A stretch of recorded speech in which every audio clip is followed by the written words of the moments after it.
ఉమ్మడి అనంతపురం జిల్లా పుట్టపర్తి ప్రశాంత్ నిలయంలో వినాయక చవితి నిమజ్జనం వేడుకలు ఘనంగా నిర్వహించారు. సాయి కుల్వంత్ హాల్లో సత్యసాయి విద్యా సంస్థ విద్యార్థులు నిమజ్జన వేడుకలు జరుపుకున్నారు. విద్యార్థులు వివిధ రూపాల్లో కొలువుదీరిన వినాయక విగ్రహాలను సత్యసాయి సమాధి ఎదుట ఉంచి సాంస్కృతిక కార్యక్రమాలు నిర్వహించారు. ఈ కార్యక్రమాన్ని తిలకించడానికి సాయి భక్తులు పెద్ద ఎత్తున పాల్గొన్నారు. అనంతరం సత్యసాయి విద్యార్థులు భక్తులు సత్యసాయి మహాసమాధిని దర్శించుకున్నారు.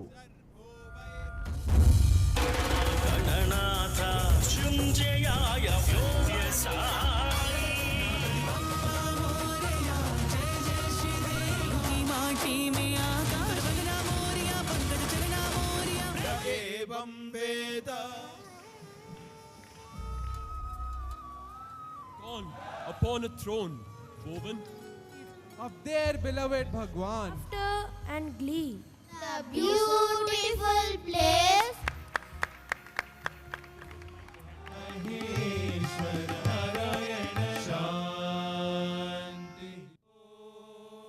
असौ यस्तामृतये नमो नमो।